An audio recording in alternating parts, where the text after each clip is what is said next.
Puntos y enfoques con la actualidad informativa en perspectiva. En este segmento vamos a hablar de elecciones, que es el tema de moda en República Dominicana, pero hablaremos de elecciones en Estados Unidos. Tenemos un invitado internacional, se trata del dominico estadounidense Ezequiel Jiménez, un artista visual y educador que está de visita al país, y queremos que nos cuente, después de saludarle, cómo está el proceso que se está viviendo en Estados Unidos, que nos pueda explicar algo para que se entienda qué es lo que pasa, que si Donald Trump, que si Hillary Clinton, cómo es la cosa. Lo que ha venido ocurriendo en las primarias demócratas en los Estados Unidos y republicanas, precisamente una especie de guerra termonuclear, específicamente dentro del partido republicano, que yo considero que ha habido una batalla feroz, porque comenzaron con 17 precandidatos y el que ha resultado prácticamente ya técnicamente vencedor, Donald Trump. Sí, no era definitivamente quien gozaba de... ¿Y qué pasó con apoyo. Cruz entonces? De la maquinaria del, del Partido Republicano. ¿Qué pasó con Cruz? Bueno, lo que pasó con Cruz realmente, y con Donald Trump, es algo similar, porque o sea, la burocracia y el poder dentro del Partido Republicano, ni Ted Cruz ni Donald Trump es de su simpatía. O sea, son dos candidatos que se le impusieron, se le impusieron. ¿Y quién impuso esos candidatos entonces? Bueno, como sabrá, la clase política tradicional, no solamente en los Estados Unidos, sino en la gran mayoría de países, hay una desconfianza de los ciudadanos, o sea, del político en general. Entonces, en el caso de Donald Trump, es un fenómeno que viene de lo que le dicen outsider, o sea, que viene de afuera, no pertenece. Es un candidato atípico, podríamos decir. Atípico y no convencional. Sí. Pero un individuo que viene precisamente con una hoja de vida impresionante, que ninguno de sus competidores en conjunto reúnen todas las cualidades que él reúne, tanto en el término profesional, de historiar, de crear trabajo en los Estados Unidos, de liderar dentro de sus empresas, y también viene de la industria del entretenimiento, porque también ha tenido vida. Entonces, Donald Trump llega a la campaña política a correr, y es como esta clase de individuos imprudentes que cuando está todo el liderazgo negociando sobre la mesa, llega y de repente le da una patada a la mesa y es un fresco. Exactamente, correcto. Entonces, le da la patada a la mesa y él decide cuáles son los temas que se van a tratar y de qué hay que hablar dentro de lo que es la carrera presidencial.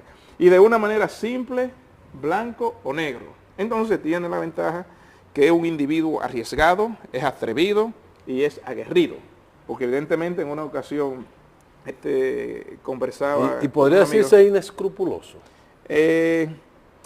No sabría decir si tanto allá, porque en definitiva él como ciudadano tiene derecho también a aspirar a cualquier posición. Pero está rompiendo con la tradición política o con la ética. ¿Tienen ética los políticos? Con ambas cosas.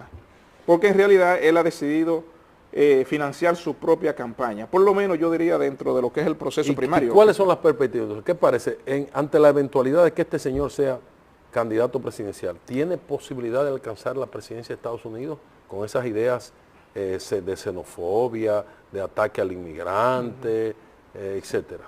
Sí, bueno, la parte de la xenofobia, eso hay que saber en qué propósito uno está dirigiéndose, en qué escenario específicamente. Bueno, porque la parte de la xenofobia viene más específicamente de los programas de entretenimiento, cuando él participaba, cosas de show, hacer comentarios más o menos que... Contra la inmigración, contra los extranjeros. Bueno, él habla específicamente de la inmigración ilegal.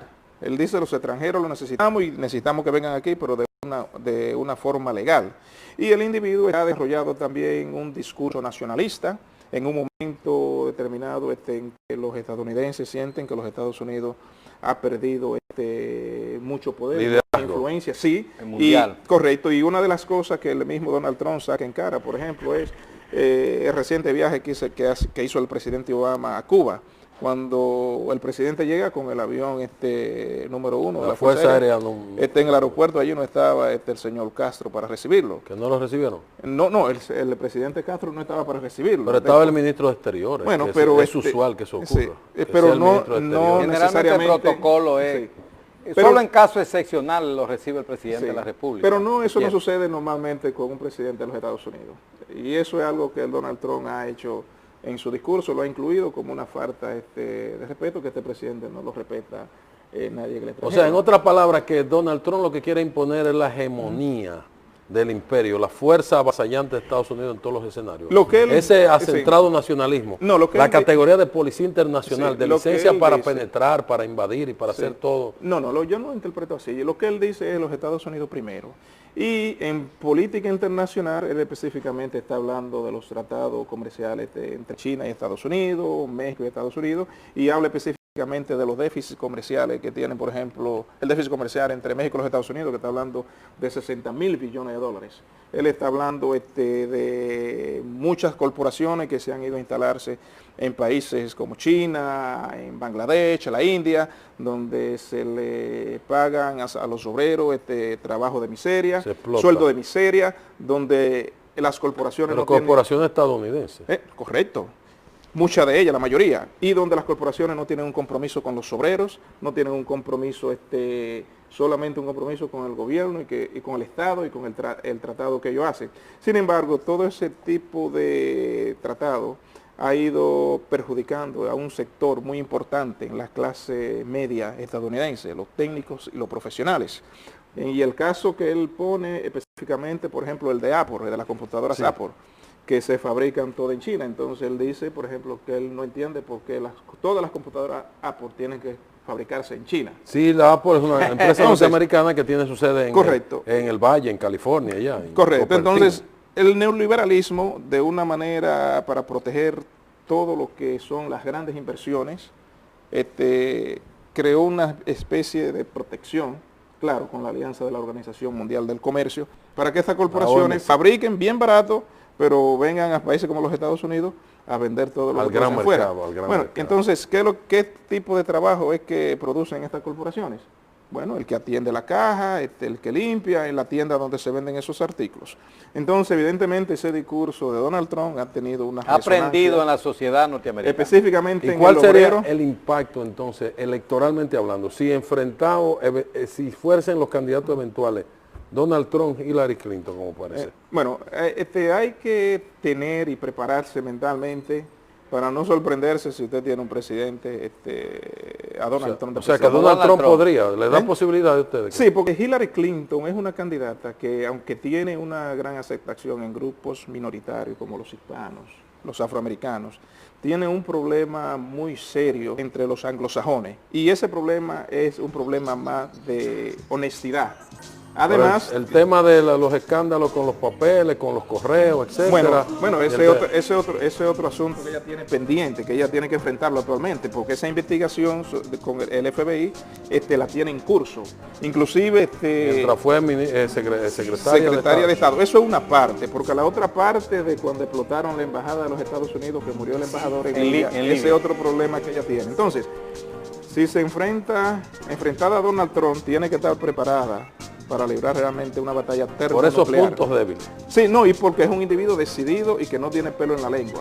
O sea que hay la posibilidad de que el próximo presidente de Estados Unidos sea Donald Trump. Eso puede ser posible, no es algo imposible. Y aparte de eso, es un político no convencional, que un político tradicional tiene problemas con ese tipo de candidatos. Para manejarse con él. ¿Por qué? Porque lo saca de casillas. Tiene que improvisar, porque son individuos que te improvisan y como no tienen un compromiso como este tipo de compromiso que tienen los políticos tradicionales. Por ejemplo, cualquier político tradicional en los Estados Unidos. Como Hillary Clinton, por ejemplo. Sí, va a tener problemas para tratar del tema migratorio directamente. Interesante conversación que tenemos que concluir. Gracias a Ezequiel Jiménez, un dominicano y también estadounidense, reside en Estados Unidos, está con nosotros, ha estado con nosotros, es un artista visual y un educador. En nombre de Radamés García González y de Carlos Manuel Estrella, nos despedimos, gracias por habernos acompañado. El lunes retornamos con más de la actualidad informativa en Puntos y Enfoques. Buenas noches.